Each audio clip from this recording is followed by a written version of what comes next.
포퓰리즘이 나라를 망가뜨린다. 예, 결국은 그리스나 이탈리아로 가다가 남미식의 최악의 나라가 될 수도 있다. 예, 그 말씀 제가 여러 번 드렸는데요. 이 포퓰리즘은 끝날 줄을 모릅니다. 다시 말입니다. 더불어민주당에서는요, 기본대출을 들고 나왔습니다. 쉽게 말하면 전 국민에게 1,000만 원씩 대출을 해주다는 거예요. 1,000만 원씩. 예, 1,000만 원씩 대출을 해주면 쉽게 말하면 예, 이 상황이 더 좋아진다는 이야기예요. 예, 야, 참 이런 것을 보면 저는 진짜 답답하다는 생각을 진짜 많이 하거든요.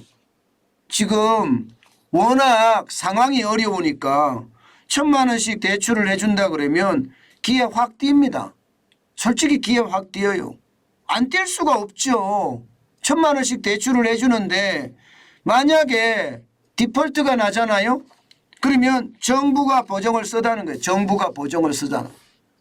게다가 빌려주는 것은 최대 20년간입니다. 최대 20년간. 저금리로. 그러면 이것은요 그냥 공짜로 1,000만 원 준다 이 말하고 같은 이야기거든요. 이 말하고. 여러분 1,000만 원씩 준다 그러면 어떻게 되는지 한번 볼래요? 예, 1,000만 원씩 준다. 그러면 대한민국의 성인 인구를 4천만 명으로 가정을 했을 때 400만 명이 아니라 4천만 명입니다. 예, 4천만 명으로 가정을 했을 때 400조가 들어갑니다. 400조. 400조 재원이 어디서 나오죠? 저는 이게 더 문제라고 생각을 해요. 도대체 재원이 어디서 나올까? 나라 재정은요 지금 어떻게 돼 있습니까? 완전히 엉망이잖아요. 대한민국의 재원이라는 게 지금 부채만 하더라도 1,067조예요. 예. 그런데 정부가 400조를 또 여기다 진다고요? 야, 이게 참 말이 안 되는 그야말로 이재명 더불어민주당 대표의 기본 시리즈가 또 판을 치고 있는 겁니다. 여러분도 알다시피 이렇게 되면 나라 자체가 빚덩어리가 됩니다. 이게 베네수엘라가 안 된다는 보장이 있습니까? 여러분 선진국이라고 해서 안 망한다 이거 아닙니다. 절대로 아닙니다. 필리핀 보세요. 1960년대 1970년대만 하더라도요 필리핀이 대한민국보다 훨씬 잘 살았습니다. 그런데 지금 상황은 어떻습니까? 거꾸로 됐잖아요. 대한민국하고. 예, 필리핀이 대한민국에 원조를 해주던 나라였습니다. 지금은요 필리핀에게 우리가 원조를 해줍니다. 예, 필리핀이 선진국이었거든요. 어디 그뿐입니까? 그리스만 하더라도 유럽의 길이나였습니다. 전쟁을 제대로 겪지 않았거든요. 그리스는요. 그렇기 때문에 예, 그리스의 모든 들판들이 온전했습니다.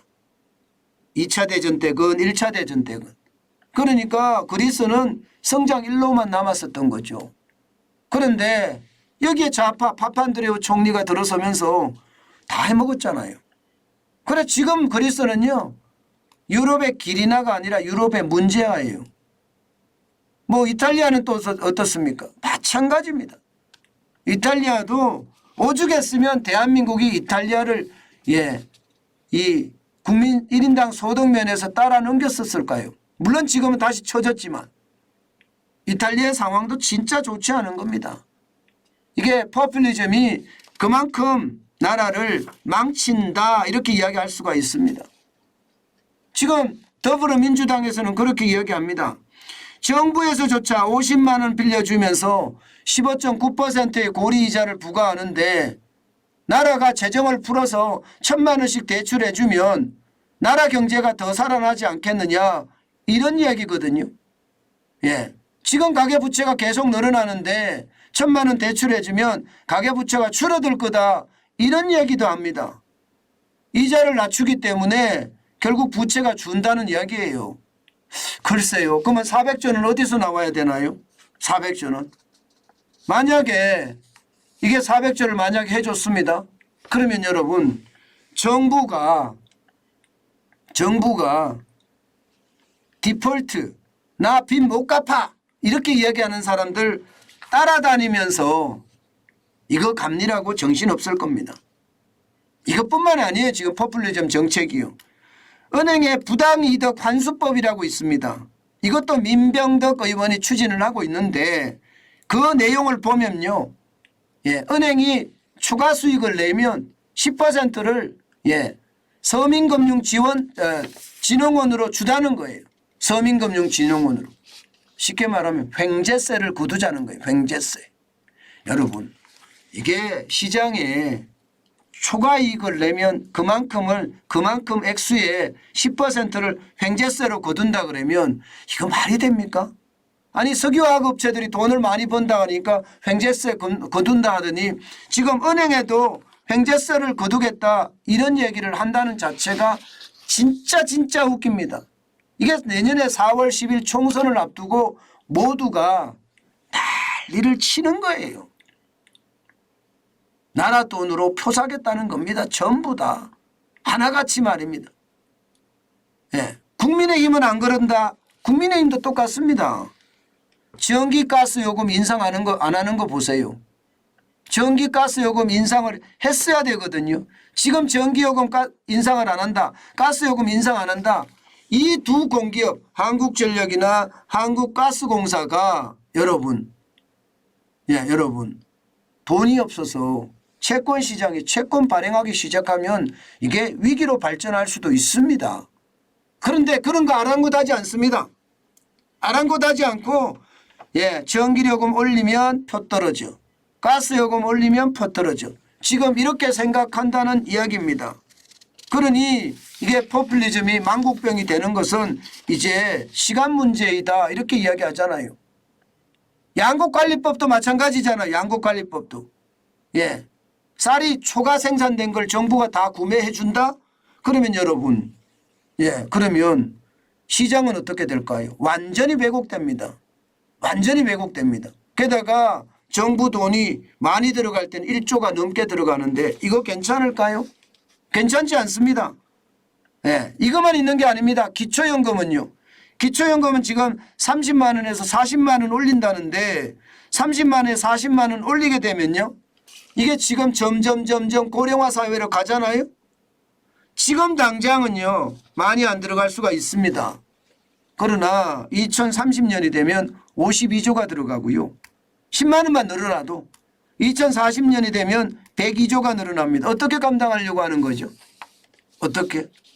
나라 빚은 어마어마하게 되고 그렇게 되면 여러분 나라는 어떻게 될까요?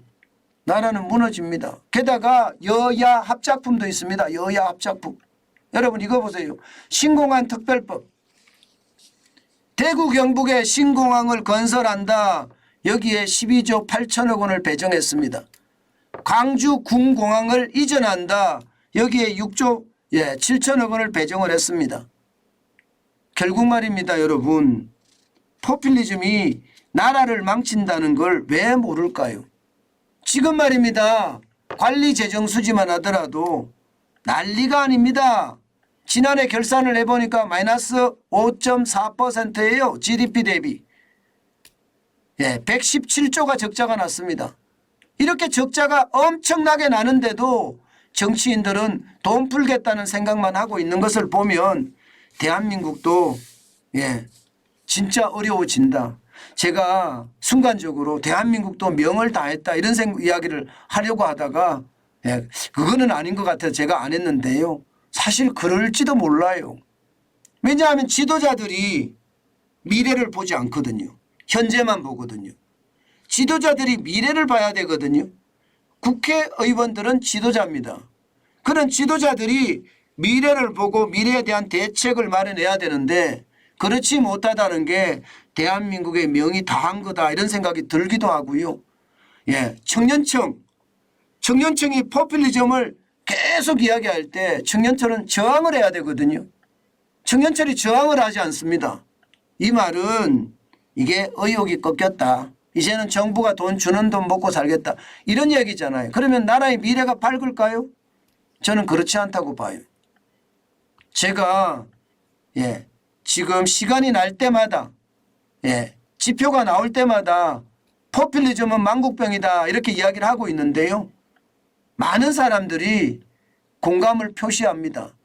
그렇지만 이게 행동으로 나설 때는 어떨까요? 아마 1,000만 원 준다 그러면 냉큼 받을지도 모릅니다. 1,000만 원 주면 나는 안 갚아도 디폴트가 나더라도 이게 정부가 보증을 선다고 하니까 그냥 주는 것이나 다름없는데 안 받겠습니까? 결국 말입니다. 지도자들이 나라를 잘 끌고 가야지 국민들도 지도자들의 어떤 신뢰를 쌓아가면서 나라가 더 발전할 텐데 지도자들조차 뿌리자 국민들은 받자 이렇게 되면 나라는 결국 말입니다. 저는 최악의 수순이 될 수밖에 없다고 봅니다. 제발 여러분 정환진 TV를 보시는 분들만들이더라도요. 포퓰리즘은 안 된다. 강력하게 저항해야 된다. 저는 그렇게 생각합니다. 특히 말입니다. 이 포퓰리즘은요. 우리가 방치할 때 순간적으로 나라를 집어삼킨다는 거 여러분 결국은 아시게 될 겁니다. 제가 목이 터지라 외치는 건 지금 당장은 아닐지 모르지만 결국 말입니다. 5년이 지나고 10년이 지나면 대한민국이 어디로 가는지 정확히 알게 될 겁니다. 그때 후회하지 말고 지금 움직여야 되는데 참 안타깝다 생각이 많이 드네요.